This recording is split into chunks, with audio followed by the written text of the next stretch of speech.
Hey guys, welcome to episode 8 of Ultra Melodic Podcast. Today we are going to be responding to your hot takes that you commented in both mine and Dylan's TikTok posts. And so you know what? Without further ado, let's just jump right into them. So Dylan's got the list of 20 hot takes that we both decided were especially spicy and worth discussing. So, Dylan, why don't you start us off? Yeah, so one of the most popular comments we both got, especially knowing that we posted our videos like the day after Lorde released Solar Power, was just about that song and how everyone felt about it. So the first one is from Venice Bitch Stan, and they said that Solar Power is the bop. So what do you think about that one, Venetia? I agree.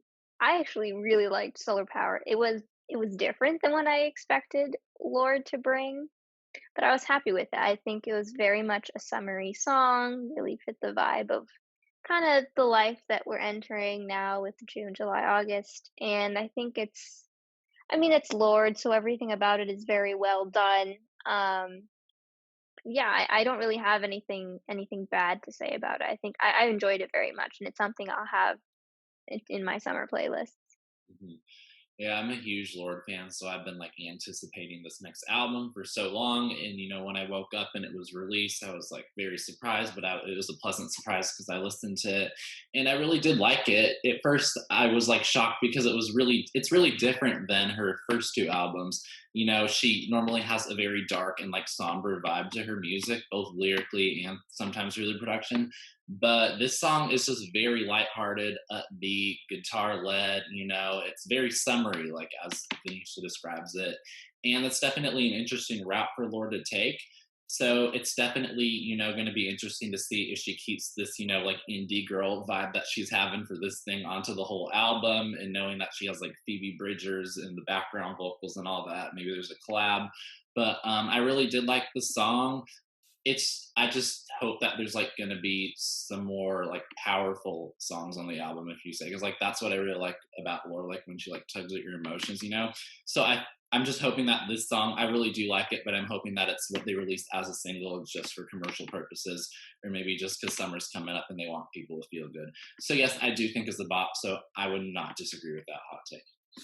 So, as we basically transition into our second one, this was commented by two users, Music Movie Nerd and Dat One Kid, and they said that Frank Ocean is the most overrated artist ever. So, what are your thoughts? I don't entirely disagree. I'm very iffy. Like, I'm 50-50 on it. I kind of agree and I kind of disagree. I will say this, Frank Ocean is an incredible, incredible artist. His like, I feel like that's it. That's the end of the sentence. What he puts out is incredible work. With Blonde, with Channel Orange, even his Nostalgia Ultra, all of that. It's all very good. He doesn't drop a lot, but when he does, it's really good. I just think that people tend to just hype him up way too much, like a little too much. The work is good, but that doesn't make him God. Like, I just feel like people worship his work. He's become more of a, like, an idol instead of an artist. Like, he's still an artist and he has flaws, but somehow people can't see them. Like, not every song he makes is perfect, and not everything he does is perfect, but people tend to treat him like that, and people tend to treat his albums like that, and, like, I like his stuff, I'll listen to it every once in a while, but I don't listen to it that often. Like, if he's your favorite artist, like, that's fine. Like, I'm all for it. It's just people, like, every single person I see, it's like Blonde is in their top 10 albums of all time, and I'm like, really? Like, all of you guys like the same album, the exact same stuff? I'm like, it's kind of weird. It's a little weird, you know? It's almost cult like behavior. in a way. Mm. So, I think he's good, it's just he's not, like, that good. Like Michael Jackson is that good. I would never put Frank Ocean in the same category, ever. That's my take. Oh, yeah. Speaking of the Michael Jackson take, I saw at least one person, but I think a couple more say that Blonde's better than Thriller, and we're only saying that Thriller's better than Blonde because of nostalgia bias, and we're basically 2 years down the line we're going to see that Blonde was better, and I just couldn't disagree with that take anymore because I just really don't think they're the same league. But I mean, I digress. About this take of Frank Ocean being the most overrated artist ever. So my background with Frank is I definitely used to think this. I was like not a Frank Ocean fan for the longest time. Like I didn't really just get into his music, like I thought it was boring. But this year I actually have gotten into his music more. So I would say that like I'm a casual listener of him. He's like in my top 15 or 20 most played artists this year, which is like pretty impressive. So I am listening to him a lot this year. And like Blonde's my favorite album by him, and then Chanel Orange I also think is like very, very solid. So those are like two really, really good albums, I think. But my problem with calling him like in one of the best artists of all time is that I feel like he needs to have more than two albums that are like, amazing. Because I mean, if we're talking about like the best of the best, they have like five out. Like you can count them like on a hand. Like even more than that. There's so many albums that are notable. I feel like two albums just like I don't know, but I really, really do think that I wouldn't necessarily agree with the take that he's the most overrated artist ever. I just can't agree with that. If I can't, but at the same time, I can't like give you a name drop right now. Like I don't know who I would say is the most overrated artist of all time.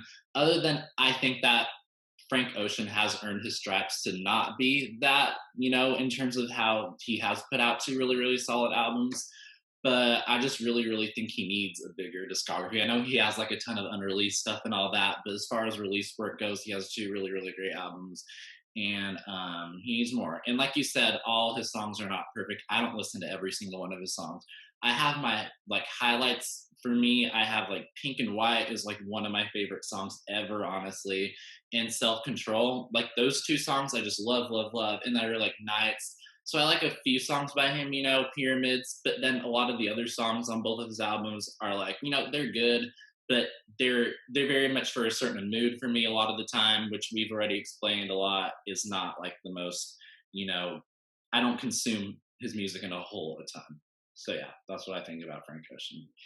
But now we are moving on to our third hot take, and it is by Skinny D. And he's basically saying that, don't know if it's a hot take, but this will be an interesting topic. Industry plants are good for both the industry and the consumers.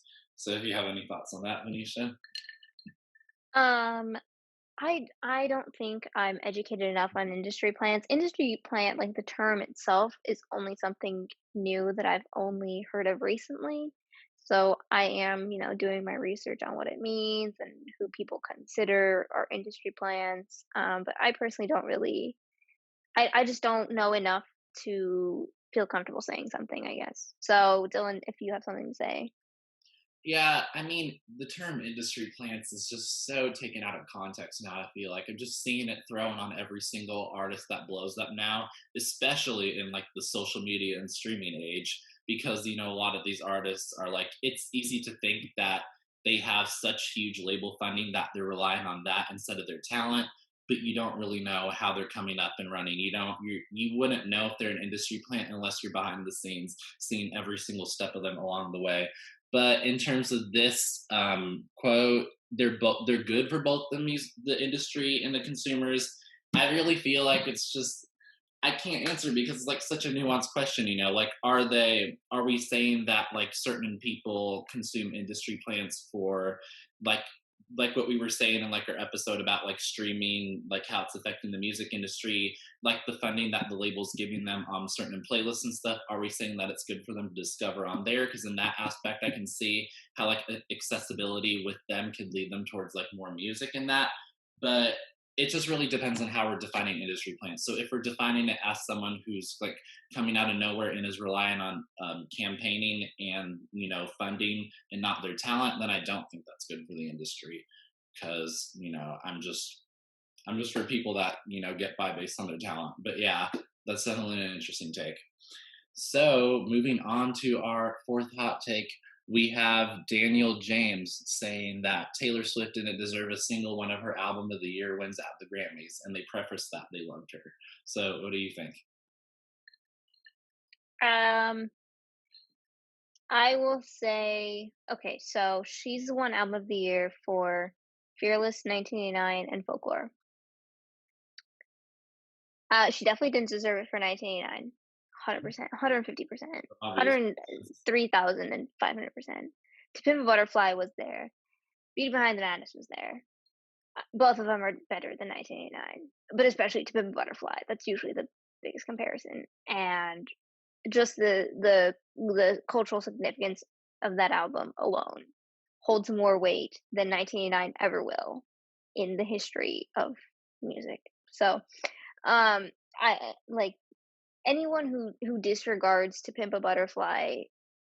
I just have questions. Like, you can't look past. You have to be able to look past how much you like an artist and recognize the impact of certain albums. And that was one of them. To Pimp Butterfly 100% deserved it over 1989. So that one she didn't deserve. Um, Fearless, I don't think she deserved that one either. I like Fearless, I like Country Taylor. We've talked about this in our Taylor episode. It's just I maybe it's just hindsight and looking back knowing she's done so much better since that maybe that's why I just don't think she deserved it at this point. I just don't think it was like that good of an album, I don't know. The lyrics are, a little more immature. They didn't really age too well. It's too long for me. I don't know. I don't think so. Folklore is the only one where I think, oh, okay, I could see that. I could see Folklore winning because I think it was a well done album. I think, I mean, I've said this before. I think Folklore is one of her best written works. Um, and quite frankly, this year, I mean, the competition really was like Dua Lipa, Chilombo, Janae, and maybe that Jacob Collier guy with his like jazz album. I heard Black good things about Pumas. that. Yeah. Yeah, yeah, that one I'd heard. Otherwise, I don't think. Oh, Black Pumas was okay. So there were a lot of okay. There were more. There's more competitions than I remember. Okay, but I think Folklore is still a very well done album. So I don't want to say she didn't deserve it for any of them because I still think Taylor Swift is very much capable of making good music. So I'm gonna say she deserved it for Folklore, but the other two, I understand why she doesn't. Well, one of them I wholeheartedly agree she doesn't, and then the other one I kind of agree she doesn't. But Mhm. only one of them I think she deserved it for Folklore. Mhm. The other two, no. I guess in short. Okay. Yeah, so I mean, I feel like when we're saying this, we have to make a distinction between is the album of the year worthy and was it the best album of the year? Do I think Taylor Swift has released albums that were like worthy of winning album of the year in the sense that like I would be happy if it won and I could see where people would think that it is the album of the year? Yes, I do. But do I think she's released an album that was the best album of its respective year? No, I don't. Like I really don't think she has if you go through the years. And the reason why I think that is because starting from Fearless, so Fearless won in 2010, and it was against I'm Sasha Fierce by Beyonce, The End by the Black Eyed Peas, The Fame by Lady Gaga, and Big Whiskey and Gru Crux King by the Dave Matthews Band. So honestly, like looking at Fearless, I'm like, it's not that great of an album, but at the same time, the category is like not that strong either. Like, I don't think any of those albums are. I haven't listened to the Dave Matthews Band one, just preferencing, but the other four albums, like are middle of the pack, in my opinion. It's like maybe that was just a weak year in music in general, so they just gave Fearless the album of the year win. But I feel like I would need to do more research on like the other albums that came out during the eligibility period. But I have a really hard time believing that there wasn't another album that came out during that eligibility period that wasn't nominated for album of the year that was more deserving than Fearless. Because I think, as I said in the Taylor Swift discography series we did, I think Fearless, it's a good album, but it's not anything mind blowing. Then she won for 1989, and automatically that's a disqualification because any other year I'll be like, okay, I can see it, but no, To Pimp a Butterfly's in there, so like automatically no, like no way. But like I said, any other year I could see 1989 winning. Now I'd be like, okay, that makes sense, but not that year because To Pimp a Butterfly is just too good. And then for Folklore, so out of the albums in that category, I could, I may be able to see it, but I don't think Folklore was the best album in 2020. I think it was one of the best albums, but my vote it wasn't in the category, but it would have been for Fiona Apple, Fetch the Bolt Cutters. So that would have been my album of the year. So I was a little bit disappointed by that, but I feel like Folklore, at least I'm happy that they awarded a good album for album of the year. They didn't award a like mediocre one. Folklore was a good album, so good for her for that. But if we go through the list, then like I do agree with this take. I don't think she did. If anything, I think the most deserving album was Red. So she didn't win for Red. It was Random Access Memories by Daft Punk. That's a pretty close pick for me. I feel like that's a good competition. Maybe I would give it to Daft Punk because it's a great album, but Red's right up there too. And I also think, speaking of Frank Ocean, I think Chanel Orange was that year also. So those are, some pretty good albums. So I feel like maybe you can make an argument for like Red winning instead of the three that won in the respective year. But that's not a bad take at all. But it's also not to invalidate her album of the year wins. She's a good artist. She's put out a good discography. It's just three's a lot. And she's tied like Frank Sinatra and Stevie Wonder, I believe, which is insane. So yeah. So now we are moving. One more thing I wanted to point out because you said your vote was gonna go to Fiona Apple, Yeah. Fetch the Bolt Cutters, but she wasn't nominated in the category. My vote would have gone to After Hours by The Weeknd, but he wasn't nominated in the category. So I think she deserved it just based off the list of people that was nominated. If other people had been nominated, I think my viewpoint would obviously be very different. So that Mhm. was all I had to say. Okay. Yeah. So moving on to this next hot take. It's by Ben Peace, 9810. It says Dua Lipa is the best artist in the world right now and is going to be an all-time great. What do you think of And do I need to respond to this? I disagree. I that? think listen, if she's your favorite, by all means love her. She makes great music. That's it. She is in no way the best. No, I'm sorry. Beyonce exists. She's still making music. Okay? Like you can't. Okay.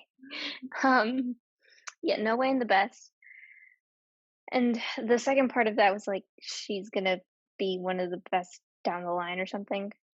Yeah, an all-time great. If all, yeah, no, honey, no. I'm sorry. When you think of all-time greats, you think of like Michael Jackson, Prince, Madonna. I ain't putting Dua Lipa in that list. Like, no. Like Beyonce barely comes close. Mhm. So no. The answer is no. Yeah, I I'm don't even like. Do I need to like back this up with stuff? I don't know. I don't think so. oh my god.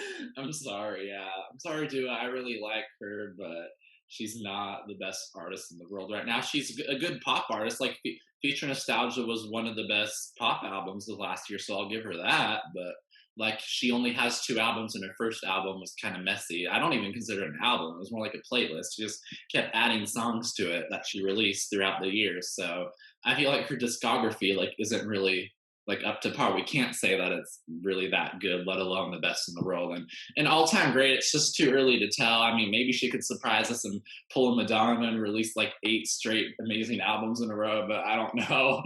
It's just like really hard to do. And I'm sorry, I don't see it in her. I mean, Future she did improve, granted, from Dua Lipa self-titled to Future Nostalgia, but to be an all-time great, I don't know. I feel like maybe her legacy will be if I had this thing now, she can go down one or two routes. She can go down the Katie route where like she declines all of a sudden and like no one knows about her because she was played on radio a lot and she doesn't have a fan base, so just declines. Or she can maybe I this is what I see her going down. Maybe she can go down like the Kylie Minogue route, where she's like a very niche act who's still popular overseas, making a lot of like dance and disco and club music, who gets popular like in the I mean, she's from the UK and Kylie's still big in the UK. So maybe she can be have longevity with that, but an all-time great, I don't know. So yeah. So now we're moving on to a hot take by Robbie Bauer, and it says that Harry Styles makes mediocre pop. What do you think? I agree. Harry Styles makes mediocre pop music. That's it. Like, I'm sorry. He's good. Okay, mediocre seems like a bad term. That just means like average. Mediocre is just another name for average. Yeah. That's literally what he does. Like, I think every single female pop artist has put out an album of the same level as Fine Line and his self-titled. I think the hype is just that he came from One Direction and he made it big as a solo artist, even though he was already kind of big anyways, because he was the most popular of the One Directioners anyways. So yeah, he makes pop music. Like it's good. Like average pop music isn't bad, right? It's still good. It's just nothing to sneeze at. I think, it's not like revolutionary in any way. It's good. That's all it is. Every pop artist has made an album of the same caliber, if Mhm. not multiple albums of the same caliber as he has. So there is nothing special about him. He's just like everybody else, except he's from One Direction. No, the hype for Fine Line is real, man. Like every time someone, asks on TikTok, like, what are your no skip albums and all that, like every single one I see from like people my age and stuff, like from Gen Z, it's Fine Lines in every single one. It's crazy. Like Blonde and then Fine Line. It's like in control sometimes, but like Fine Line's always in like every single one of those. It's like, I don't here we go. Like, I actually do like Harry. Like, I really like that Harry made a good transition from One Direction. He's doing music. Both Harry Styles, Still Titled, and Fine Line are different from One Direction. So I applaud him for that. Like, I think they're solid albums. But when people say stuff like this, or sorry, no, people say stuff the opposite of this, like that he makes like amazing work. I it's just like it's hard to back up, and like everyone says that Fine Line's like an amazing album. I remember Rolling Stone put it in the 500 best albums of all time, and that was like crazy to me. I'm like, whoa, like how can you do that? It's like it was the most recent album there, and I'm like let's slow down. Like we don't know if it's going to have the lasting power, we don't know who it's going to impact, and we don't know the influence it'll have. So I do agree that he makes mediocre pop. I do think it's good. I think it's here we go. I think it's slightly above average. I'll give him that. I don't think it's mediocre, but I don't think it's like exceptional either. I think it's like 60 or 70 percentile, if you will. That's my take. But so now we're moving on to a hot take by K and Vacay 14, and it says that Ariana Grande is not a good artist, and her last three albums she didn't improve artistically at all. You guys think she's good just because of her vocals? I will not stand. I will not stand for slander from Miss Ariana Grande. Mrs. Now that she's married. Okay, let's break this down. Positions was kind of a step down. Mhm. Okay, we've cleared that. You fine, fine. I agree. Positions was a step down coming from a fan of hers. Okay. Uh-huh. How can you group Sweetener and Thank You Next into this? Yeah. How can you do it? The answer is you can't. Like it's a rhetorical question. You can't actually group her last three albums. Sweetener and Thank You Next are her best albums to date. Almost everybody agrees that her best album is one of those two. Almost. The Dangerous Woman stans will come in and say the Dangerous Woman is her best, but otherwise, everyone else, no matter what album is your favorite, Yeah. thinks of Sweetener or Thank You Next is her best. It is. She has her artistry developed so much throughout those 2 albums, and if you listen to our Ariana Grande episode, Dylan made a really good point where it's like she had something to talk about. She had like, she a lot of things happened when those 2 albums came out, and so she had something to talk about, and she talked about it, Yeah. and it was done very well. She had help from Pharrell for production on Sweetener. I mean, Thank You Next, I forget who produced it, but also very well done. Hmm. So, like, I completely disagree. Yeah. Her best songs come from those 2 albums. Her best production is off those 2 albums. What more do you and yes, she's an incredible vocalist. What more do you need from an artist, honestly? Honestly, like, what more do you ask from an artist? She's an incredible performer. Um, I don't really know what more I can say. Positions, I think, was a step down, which I will admit to. I will say that. Yeah, I don't think it was as good. But I think if she takes a break and she really focuses on her music, and now, with her new marriage, maybe she'll have a little bit more mature stuff to delve into, and maybe her next album will be even better, so who knows, you know? But I completely disagree.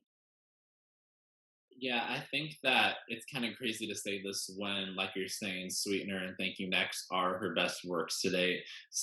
If anything, I think she's like definitely been very improved in her discography. So I would put Yours Truly and My Everything down here, then Dangerous Woman, and then she goes up to Sweetener and Thank You Next. And that's an incline, but then she goes down a little bit, to positions. So, saying that with the last three albums she didn't evolve, I don't agree because I think Sweetener was definitely an evolution in sound from her first few albums. And Thank You Next was an evolution in terms of the lyricism, I believe. I think it's her best lyrical work to date. So those are her best works, in my opinion. I think I agree with this comment in the sense that it's only referring to positions because I do think that positions she didn't improve artistically, and that I only tuned in for the vocals because that's literally I didn't like the production. The only reason I kept listening was because of the vocals. So I agree. If they said that positions was fit this description, I would agree. But they said the last three albums, so I don't agree with that.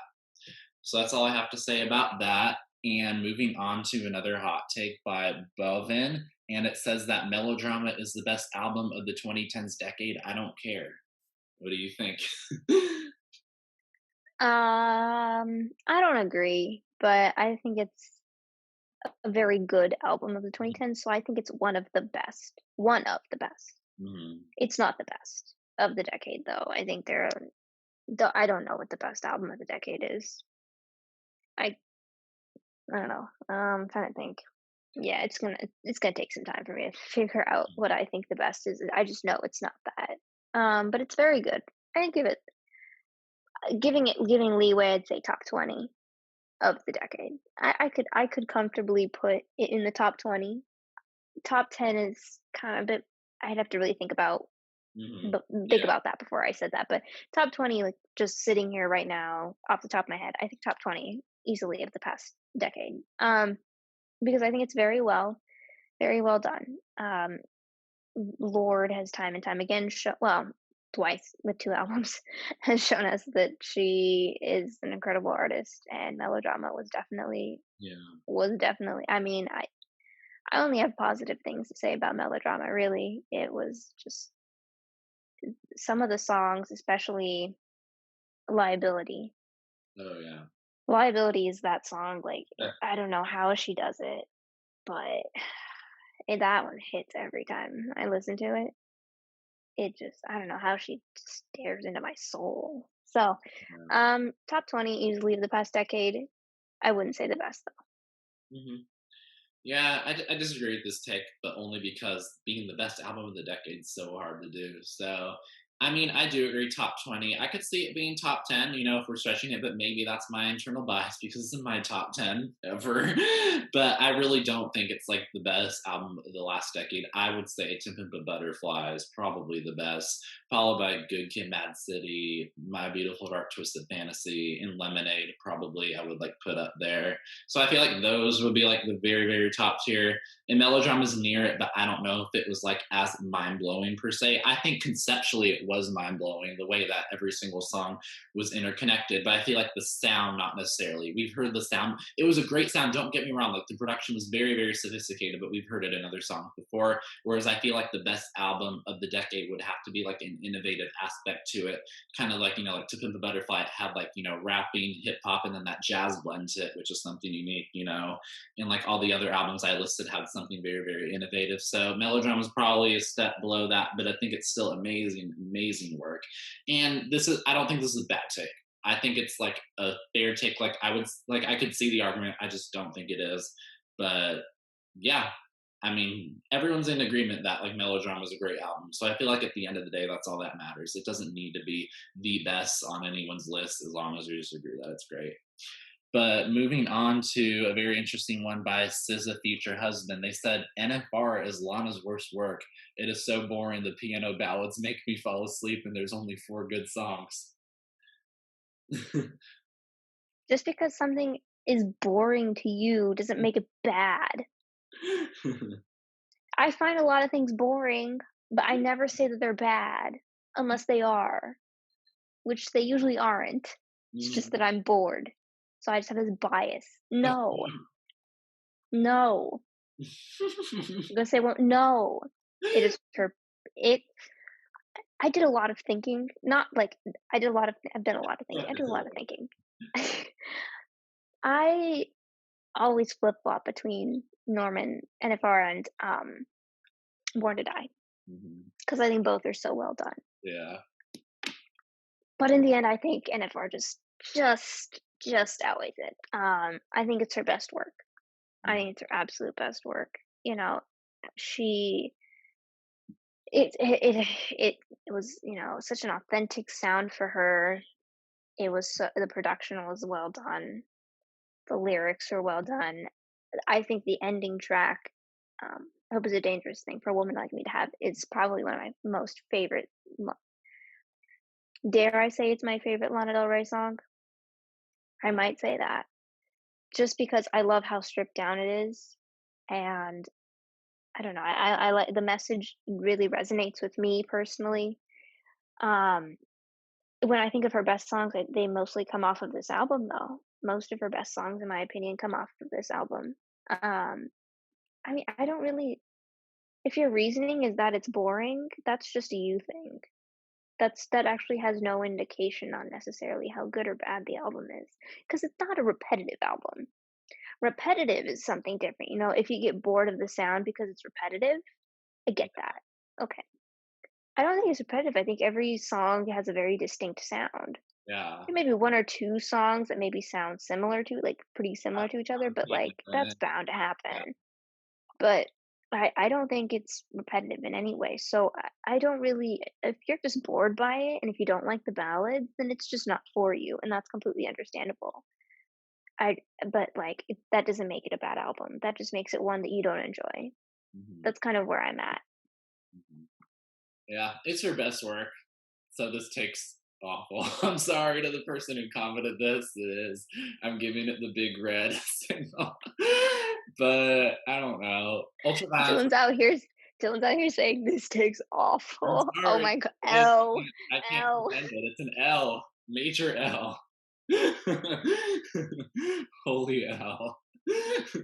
Anyways, I'm sorry, but Ultraviolet is my favorite, and I think it's up there. But NFR is just her best lyrically. Like, just look at the lyrics and just at least, even if you're saying the songs are boring, which I don't think they're, just look at the lyrics and appreciate the poetry that's there. I mean, there's just so many career highlights on this album that you just can't say it is her worst. I mean, I feel like this, going back to the Grammys, talking all that, I feel like this should have won Album of the Year for 2020 over Billie Eilish. Everyone's like thinking X should have won. No, NFR should have won. And that's not even my stand bias. NFR was the Album of the Year. Like, it was.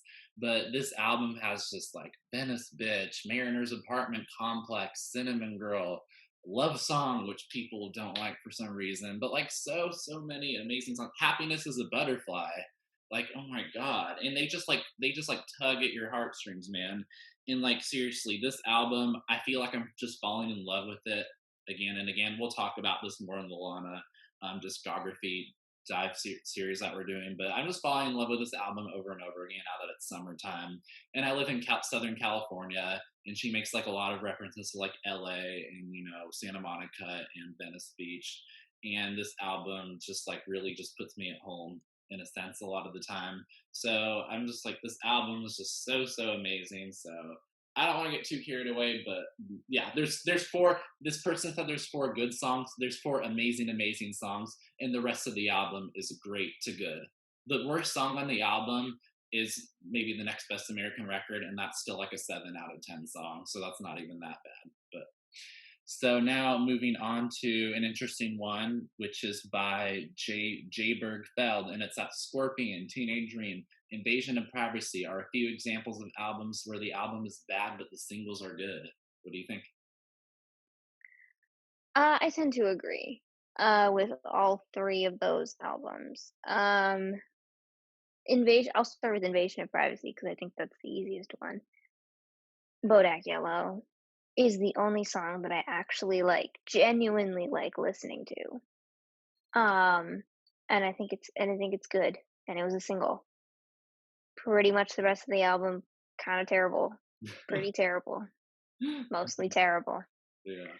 Um, Scorpion, a similar thing. I think Scorpion's problem was just too long. I think what were even the singles? Okay, I like Nonstop. I think that was a single. God's Plan was a single. That was good. Nice for I'm what? obs- My feelings. Nice for What, single, really good. I'm Yeah. Upset, single, really good. So I just think the rest of the album just could have been trimmed a lot more. That's not saying that the rest of the album doesn't have good songs. It's just they were hidden by the number of why did he include this tracks like Mhm. Ratchet Happy Birthday. I'm not sure why that's there.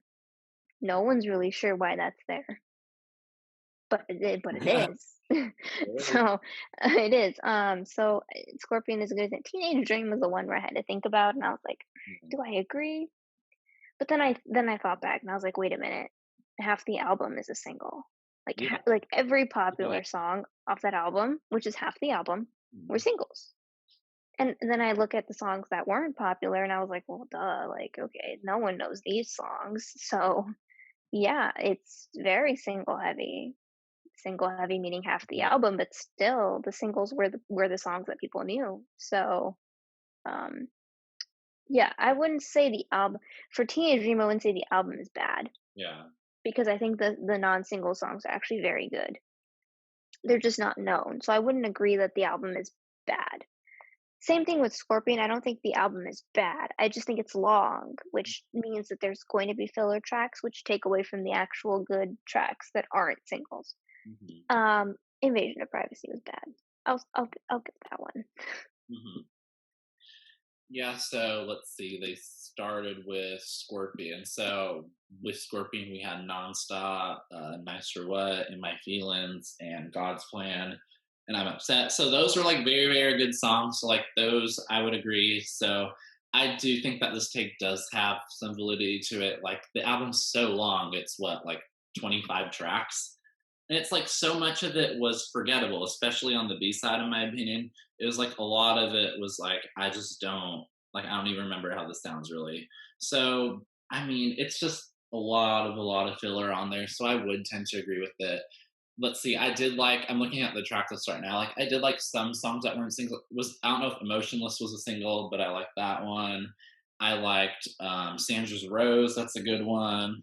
And then I liked Don't Matter to Me. Probably because Michael Jackson's on there, but that song was really good. And then Finesse. So there's like a few ones that I liked, but then there's also some tankers in there. So I do think that the statement's kind of true for that album. I do think it is. Then Teenage Dream. Teenage Dream's a hard one to pinpoint because it's kind of breaks a lot of the rules. There's an exception to a lot of things because so much of the album was hits. Not only was it a single, but it was hits, 5 number 1s, and then you got one other. The one that got away was still a hit, so that was the only single that didn't reach number 1. So like half of the album is hits that the general public knows. So when you're looking at the album tracks, I guess I do tend to agree that like they're a little bit lower in quality than general. I mean, I guess if you're using like I know Peacock's on there, and it's like I can't defend that song. So it's like in that sense, it's like I can't say that the album tracks are amazing when it has that song on there. But I like Circle the Drain. That's a good I think that's one of like Katie's better album tracks, and not like the movies.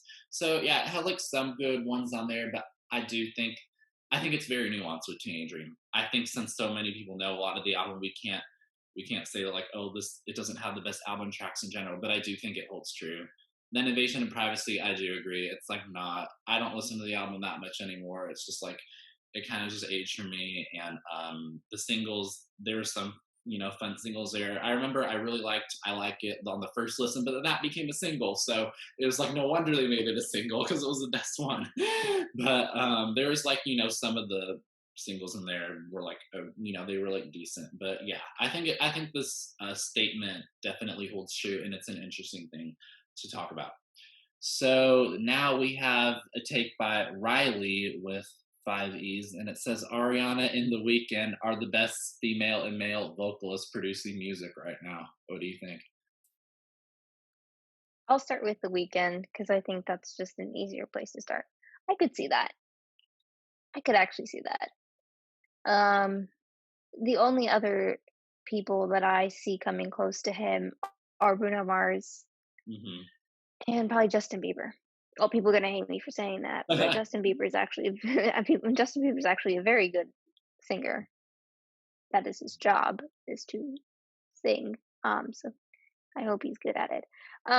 Yeah, I would say it's really close between The Weeknd and Bruno. I Hmm. think both are very vocally talented and they're both very good live, especially. I think live performances are a big differentiating factor. Are they good live? Yeah. And we've all heard The Weeknd live, especially just recently with when he sang with Ariana Grande, "Save Your Tears." He was very good, and then Bruno Mars, same level of talent. So it's between the two of them. I'm gonna give it to The Weeknd simply because he's just done more. So he's given us the opportunity to see more and listen to more of his vocal talent. Um, but yeah, Bruno is up there, and I think Justin Bieber is also up there. I think he's very vocally talented. Um, yeah, as for Mrs. Grande, Beyonce exists. Yeah. That's it. That's all I have to say. She's very good. Yeah. She's very good. Beyonce still is producing music, and that's where it ends. That's where the argument begins and ends. Like that's it. She's sure maybe Beyonce doesn't hit the highest of notes like Ariana Grande, but like She's just better all around. she's just better overall. She's got her control over her voice Girl, belting. is her belting, the growling even, she doesn't need an ounce of auto tune She can do more with her voice, in my opinion. than anyone else. Yeah. And so that's it. That's just where the argument begins and ends. Beyonce is still producing music. She is very much alive and well and doing well with her sound. She's only getting better, I feel. So yeah, I don't think she's the best vocalist, but she's up there. She's top five. Hmm. Yeah, so I disagree with both of these takes actually. So on to Ariana, I think Beyonce's the best female vocalist alive for sure. But people say Ariana's the best vocalist of this generation. I disagree with that, and I think that there's a few names that I have in mind that I would say I don't think they make better music than Ariana. I don't, but I think they're better vocalists, and that would be two I'm thinking right now are Tori Kelly and Jessie J. I think they can do more with their voice. I think Jessie J can honestly sing circles around most of these artists now. She has the power, she has the belting, she has the emotion, she has the range, and she can do so much. She might not have. I mean, she's a mezzo. She's not a soprano, so she can't do the same. She can't have like that same honey tone, like hitting the high in the whistle range as Ariana. But she does a lot with her voice. And Tori Kelly, in my opinion, she's very, very similar to Ariana, her technique, but I think Tori Kelly has better breath control. I think Ariana, one thing she struggles with a little bit is she gets out of breath sometimes. I think Tori Kelly exceeds at that a little bit more. But granted, Ariana is definitely up there, like top, probably top five, but I don't know. But yeah, no, she's like an amazing vocalist, and we all know that her tone, like that's her strong selling point and her range. So yeah, but I don't think she's the best one right now, simply because of Beyonce and the other ones I named. Also, Kelly Clarkson. Shout out to Kelly Clarkson. I think she's better than Ariana too, but I mean, I feel like she doesn't get a lot of attention. So yeah. And then we have on the male aspect of it, The Weeknd. I think The Weeknd's a really good vocalist, but I think Bruno's better. So you're debating between them. I think Bruno has a little bit more power to his voice, and I think he belts a little bit more. And just from the performances I've seen, maybe I need to see a little bit more Weeknd live vocals. But in my opinion, the best male vocalist producing music right now is neither of them. I think it's Brendan Urie from Panic at the Disco. Say what you want about his music, hate it or not, but I think he's the best male vocalist. He has an insane range. He has just amazing emotion. And you disagree, you got to look up his vocals, dude. Like it's amazing. He's out of this world vocally. I I I don't know how I feel. I probably need to listen to him more before I say Oh anything, yeah. though. Oh no, it's Brendan Urie for sure. Like if you definitely, dude, he's insane. And for a male, his range is like whoa. But I just feel like in terms of vocal technicalities, I don't think The Weeknd comes like anywhere near him. But this is my opinion. The Weeknd's a better artist, obviously, and but this person asked, or this person's talking about vocalists, so I don't know. So we're going on to a hot take by Leo. Leo DiCaprio is a DILF. Funny username. And they said, "Don't come for me, please." But Olivia Rodrigo low key rips off Taylor Swift. What do you think? First of all, I don't think Leo has a kid. Does Leo have a kid? So how is he a DILF? Someone give me the logic behind this Oh, real quick. Okay. Um, oh, this is a good one. This is a very good one. Because sometimes I agree. I kind of agree a little bit. I find it odd that she's going the exact same route as Taylor Swift. Like I sent like her first album is a country, but it's about the same exact topics as Taylor Swift was writing about at the exact same age. And she's also known for her songwriting talent, something that Taylor Swift is very well known for. Um, yeah, and just being young, and Taylor Swift is also known for being young. So topic, songwriting talent. I don't think anyone considers Olivia Rodrigo that good of a vocalist. No one really considers Taylor Swift like the best vocalist. She's a very good singer. She's just not like a vocalist. So yeah, I find it very odd that she's doing the exact same thing as, and like she's also doing the thing where she like hides little Easter eggs and everything. Swifties have so much fun trying to figure out what Taylor Swift is trying to say with her yeah, messages, with her like social media posts and that. And Olivia Rodrigo doing a very similar thing. And Olivia Rodrigo has looked up to Taylor Swift for a very long time, one of her favorite artists. yeah, She really respects and adores her. There's just too many coincidences for me to not think that. I don't want to say rips off. That's such a negative connotation. I don't like that connotation. I just think she's taking the same route mm, as Taylor Swift. I think there's nothing. I don't know if there's anything. I don't think because I don't think ripping off someone means that that person created that yeah, and that person owns that. hmm I think Taylor Swift just popularized it. Everyone was making these types of songs. She just popularized it, and because she was so young and so talented, people were even more impressed by it. I don't think that's ripping her off. I think she's just copying her in a way, but in her own way. But so she's not copying. She's just following her footsteps. Let's just leave it at my ending is she's following in Taylor Swift's footsteps. Take that as you may. I mean, it's so hard to say that she's ripping her off when what she's doing is like you're saying, Taylor Swift wasn't the only one that was doing it. It's very much like an umbrella music style of like a young teenage girl writing about like relationships and like, guys like not getting back to her and all that. And it's like that's been done before, that I can't say just because of Taylor Swift, but at the same time we're inclined to believe that because she's, admitted that she was a massive Taylor Swift fan, still is a huge Swiftie. So like obviously in that sense we know that like Taylor definitely plays a part in influencing her. So I definitely do think the inspiration's there. Actually, when I first heard Driver's License, I thought everyone's like, "Oh, it sounds so much like Taylor." I thought it sounded more like Lorde, which was interesting. But then the album came out, and it's like, no, I do think I see a little bit more Taylor, but I think it's like she's a little bit of a cross between like Taylor and Lorde. I think she just has that like, they're both like young females that came up in the industry quickly, just like her, and they write about love. But I don't know if I can agree with this take entirely. I don't think she's ripping her off, but I do think she's heavily, heavily inspired by her. So that's all I have to say about that. So the next take, we have another take coming in from Skinny D. It says that Playboy Cardi is the leading artist of the next generation of hip hop to a new sound and will be the most influential hip hop artist for these next few years. Is your take?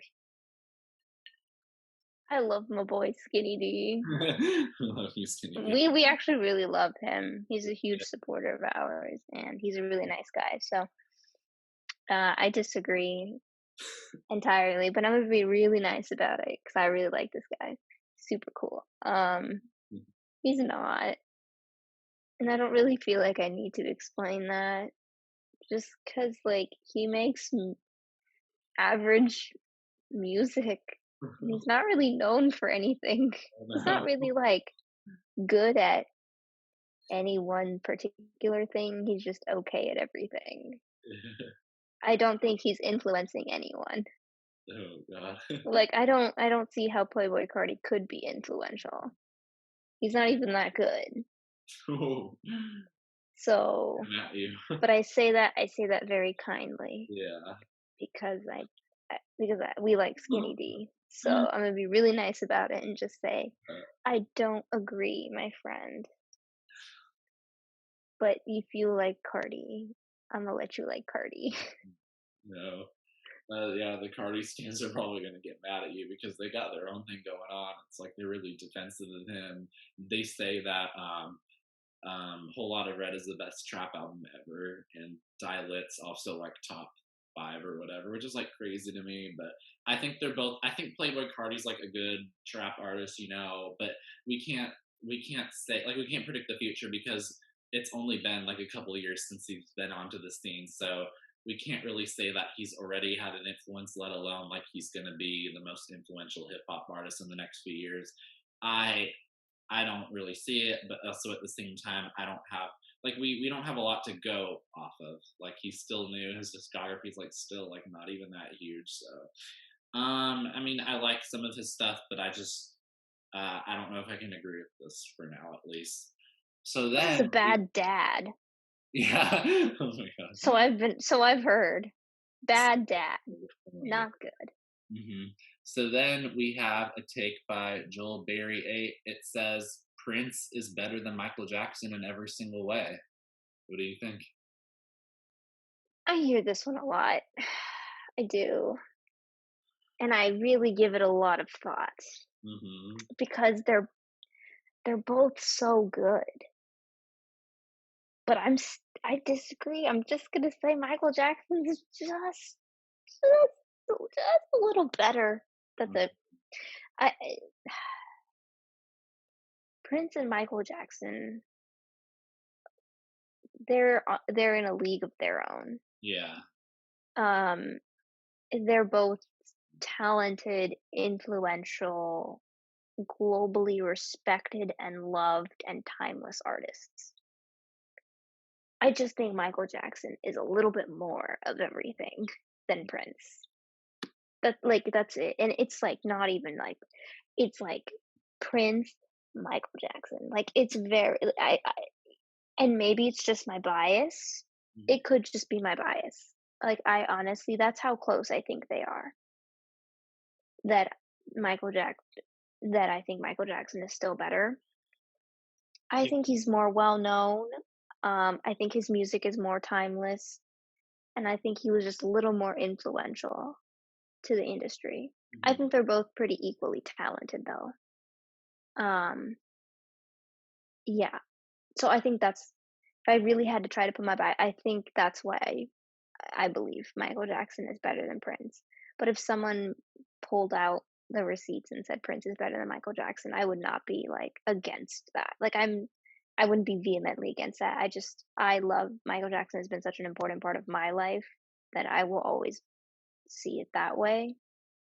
And I think the numbers and the influence don't lie, but it's close. It's a very close race between those 2. They're in a league of their like, no one else will ever touch the 2 of them. I don't think anyone will touch Michael Jackson. I think Madonna and, like, Prince are on the same level, and, like, the Beatles are up there, and, like, Elvis too. They're all in their own. mean, But yeah, but then again, I guess Prince and Michael Jackson are also in the league of their own. yeah. There's a lot of leagues happening up there. It's really hard to differentiate these greats because 'cause they're all just so great. Um,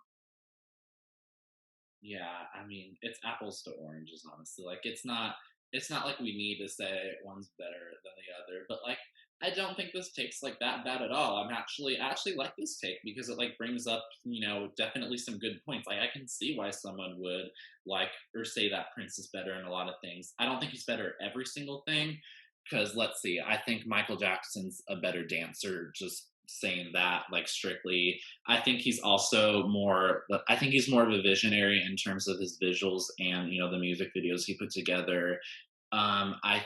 But I do think that Prince has a bit more. I think Prince is the better musician in the sense that he can play more instruments. So Prince plays like every single instrument like imaginable, and that's impressive in itself. So like that gives him a lot of bonus points there.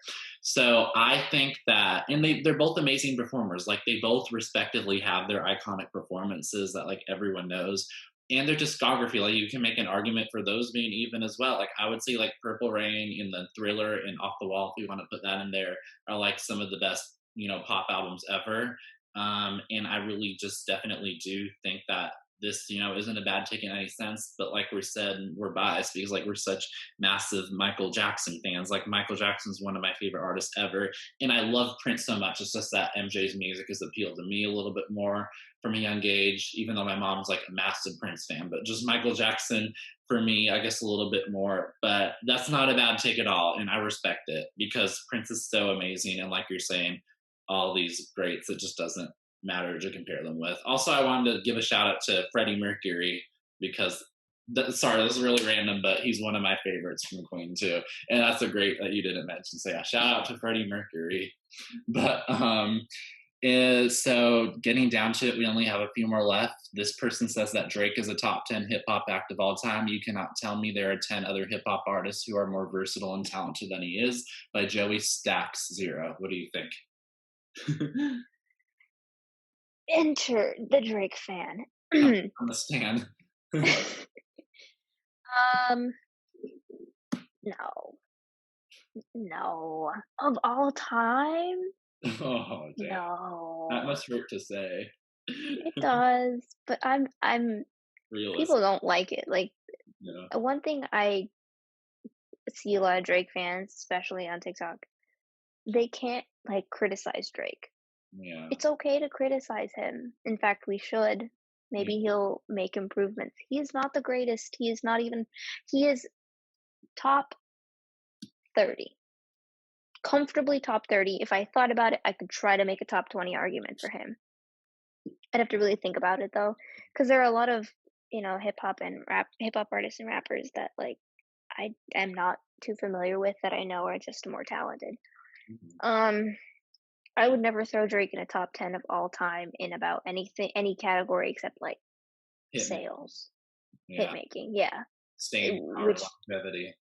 exactly, like yeah. So in that sense, yes, he is. But if you look at his just talent, it's easy to name 10 rappers better than him. I'm not gonna sit here and do it, but like, I mean, We know Jay-Z who they are. one. It's a yeah, Jay-Z, Lil Wayne, Nas, Kendrick, damn, Nas, Kendrick. Oh my god, why am I literally I'm blanking right Andre 3000. now. Yeah, Andre 3000.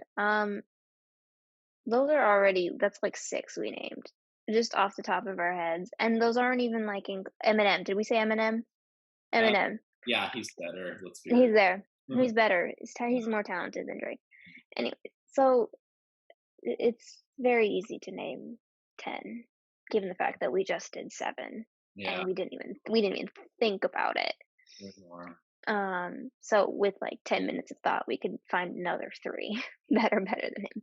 So it's okay for him to not be top 10 of all time. I feel like people can't like accept that. Like just because he sells doesn't mean he's like Mhm. that good. It just means he appeals to a wide audience, which is a talent in and of itself, appealing to a wide audience.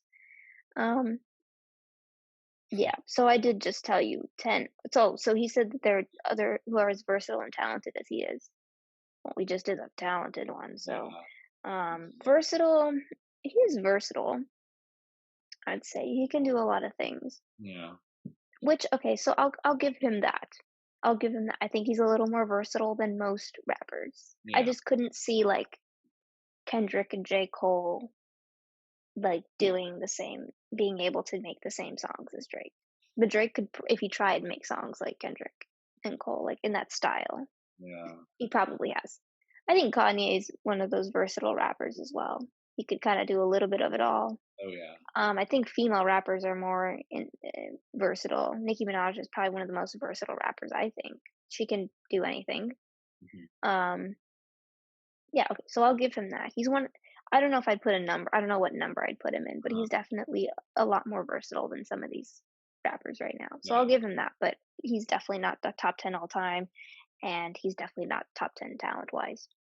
hmm Yeah, it's so hard to say that. I can't say that he's top 10 just because, like we said, we named a ton of greats. I would say if I had to put a number on it, I would say the lowest I would put him is number 45, and the highest I would put him is number 25. So, like, maybe averaging out to number 35. Like, I think that's fair for him at the moment, but he's only going up from here because he's still so young. So maybe he could somehow, if he releases a couple more classics, he could climb his way to top 20, but I don't see like any argument in the cards for top 10 just based off of the fact that I think he has quite a few albums that are a little bit forgettable, whereas like the ones we're mentioning have just, in the highs are a little bit better. Like we're saying, Take Care is definitely a modern classic, and he has like Nothing Was the Same. So like those are really, really good albums, but there's also, some albums that are just like, like I don't know, like they're not bad. I don't think he has like any really like terrible albums, but he doesn't have like enough highs like the ones that we're thinking of that have like amazing discographies have like 4 or 5 like really really like amazing good albums. So I like Drake, and like you're saying, he has amazing staying power. He can also merge pop into his songs and a lot of elements, which is really really good. And he really knows how to just play the game of being the head on top of it. Like he's really a marketing genius, and like he knows how to adapt to trends so well. So that's a talent in itself. But as far as like what he says like in the music, I can't say he's a top 10 rapper. He is versatile and all that. But yeah, that's what I think. I really like him though. So yeah. And now we have a similar take, I guess, on based on top 10 rappers. Somewhat 808 Central says Future is a top 10 rapper of all time. What do you think? No, moving on. No, Yeah. no. If Drake's not even in the conversation, why would Future be in the conversation? I So, can't hear what he's saying half the time. So no, that's yeah, all I have to say. I disagree. He has his moments, but no. Okay. Anyways, moving on to a hot take from Kid. They said 808s is Kanye's best album. What is your take? I disagree. And I think we talked about this um, in our video for him. The production didn't age well at all. It's just, it was revolutionary for its time, and it spawned Drake's whole career as a simp rapper. Yeah. Um, but I can't look at Kanye's discography with the likes of My Beautiful Dark Twisted Fantasy, The College Dropout, Late Registration, and say 808s. No. 808s? You may like it, Sorry. which that's by all means like it. Okay, that's fine.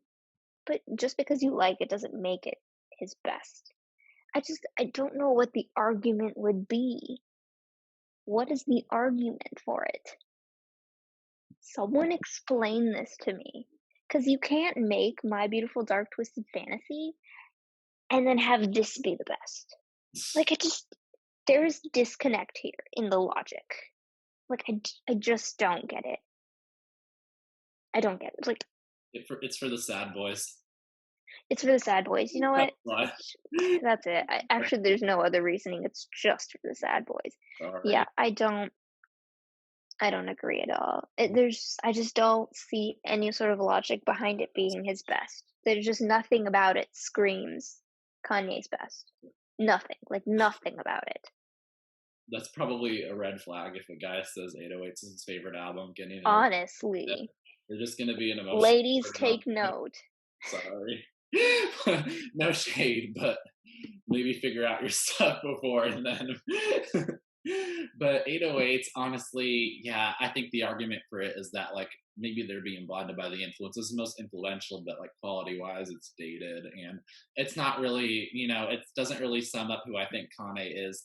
It doesn't sum up his capabilities as an artist as well. Like it has him like it's not his best bars, it's not his best writing, it's not his best flow. It's the production was influential, like we said, but it's not his most innovative. Like it was very much of the time. It was just that a rapper was singing over the beats and rapping at the same time, and in a sad, somber style. But I just think that we can't. It's not a horrible take. Like it's not as bad as the NFR one. I'll give it that. But it's like I can't. It's like not that great. So I'm sorry. I like 808, so I really like it. I can see the argument for top five Kanye album because it is creative in its own sense, but not number one. So our second to last one is by Jalen Muhammad, and it's that SZA's Control is miles above Frank Ocean's Blonde. Thoughts? I wouldn't say miles, but I could see the argument for it being better. I think they're both very well done, and they're both highly respected and highly enjoyed works. And typically, the people who like Blonde like Control, so and like vice Yeah, versa. People tend to like both of them. I could see the argument for it being better. SZA is just that artist. yeah, She Everything she puts out is just she's put out two albums, I think, right?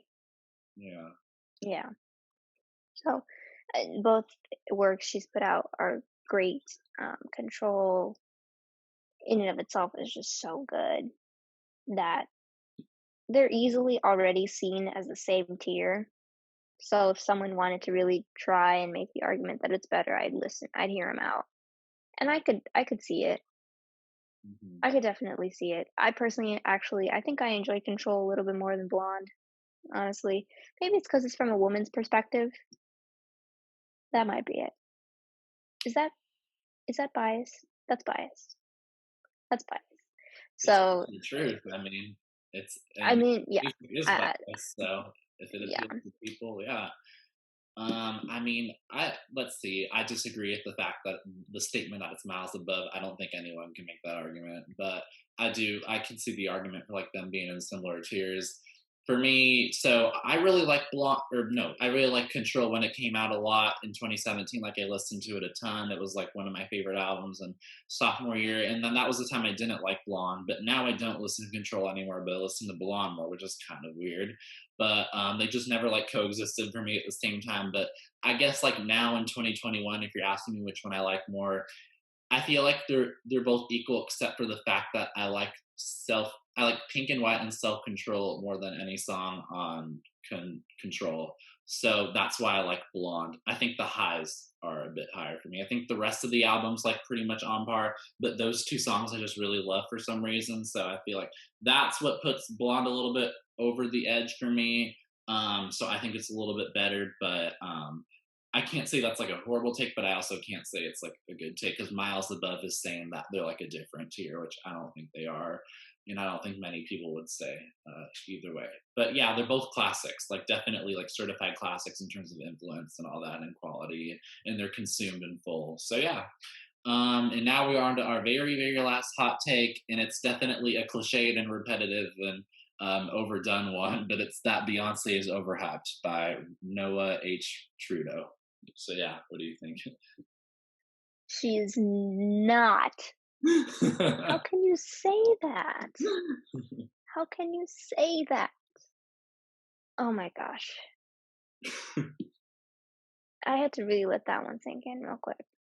You're mad. I'm like I'm frustrated, but like it's a level of frustration that I can't even like depict on my face or through my voice. So I'm gonna sound really calm when I say this, but in reality I'm very frustrated. I don't know what she needs to do to prove herself because she's done everything. Yeah. She's literally done everything, and yet people still don't give her the respect she deserves. Mhm. And I just don't understand why. I actually just failed. She's one of the best performers, one of the best vocalists, one of the best visual art. I mean, she does some of the best visuals. She's so meticulous with her work. She works hard. Yeah. You can see that. She's she and Beyonce is a genuinely good person. Yeah. And she takes pride in her in her roots, and she's a Houston, Texas baby. Um, sorry, but she takes pride in her background. She is an activist, and Yeah. she uses her music to push really important messages. Yeah. And as an artist, I just don't know how many other artists are really doing all of that. Yeah. The answer is very few to none. Mhm. You know, um, like in the rap field, I'd say Kendrick Lamar is like an equivalent. He's doing the same thing. So I don't know at this point. I just think people are just gonna hate her Mhm. because she can't do any more Mhm. to prove herself. You know, um, I just feel like there's no point in having like an argument about like having a discussion this because I just feel like people just hate her, just to hate her. I don't know. She's she's shown through live performances how talented she is, and Lemonade in and of itself shows her versatility and the importance of the messages that she puts out. Mhm. That and Black Parade.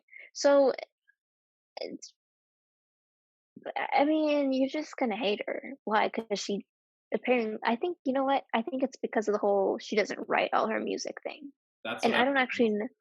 Yeah. I don't know how much of her music she writes, but if that's really the one thing making you think that she's overhyped, just go home. Yeah. Because it's every. Just go home. There's the door. Just go home. Like this is ridiculous. Like it's a bit of a ridiculous argument to make. Mhm. She and I've detailed this a little bit in a video. She could come close to Michael Jackson. Yeah. She's the only artist of the past 20 years that could do that. The amount of relevance and importance that statement has Mhm. is just it outweighs everything that any other artist is capable of doing. So she is not. She deserves every ounce of hype that she gets, and more. The woman deserves everything because I think she's truly incredible. Mhm. Yeah, this takes so common. You hear the Beyonce is overrated thing, and I really think that it's just hard to say that. But people need to be more specific when they're saying this. Like, why do I have yet to hear like a reason as to, like why she's overhyped, other than like you were saying she's not really like a Taylor Swift or like Stevie Nicks, s like singer songwriter where they're like writing it's like poetry, and all that, or like they're playing the guitar with them. But that's just not her brand, so you can't blame her for that. And plus, so many of the greats like aren't even songwriters. Like Whitney Houston didn't write her songs. Like no one says that about her. I feel like so it's kind of like why is Beyonce like she has to like do everything. She dances. Like give me someone who dances as good as her and is vocally as good as her at the same time. Like she was born to be on the stage. it's so rare. Like she was born to be like a performer. Like she just owns the stage every single time, and that's such a talent to just get everyone engaged like that. And all her albums, you know, are just like Lemonade and self-titled specifically push the boundaries both music-wise and with the visuals and the you know, the film and the music videos and all that. And she's just really been there to do it all, and her talent and her, you know, her pull is just insane on a lot of people. Maybe people say this because of her fan base. I know the Beehive, like, not, I think they chilled out now, but back in the day, they were like, you know, pretty big on like calling her a god and like saying that like no, she's untouchable, like no one can touch her. So maybe that's why. Um, I have seen like people say like Beyonce, like you're talking about the Michael Jackson argument. I've seen like a lot of people say like she's on like the same level as him, so that probably like maybe gets people mad in a sense a little bit. Like, how can you say that? Because Michael Jackson's like, you know, been around for a bit longer.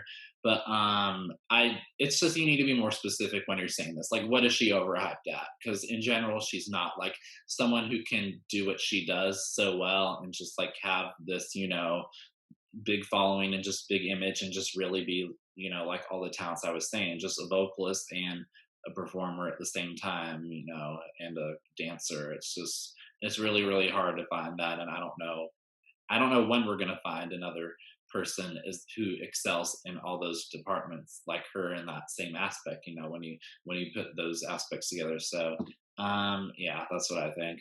But yeah, so that is it. We got through all 20 of our hot takes. Thank you guys so much for commenting them. We really appreciated it. And we picked some of the ones that we were excited to talk about. And we hope you guys enjoyed listening to this. So this has been it for this episode. And next time we are going to be doing an artist of the week on Lady Gaga, Mother Monster herself. So we're excited for that. I'm especially excited, but we both are. And we'll see you guys for that one next time. So until then, see you guys later. Bye. Bye.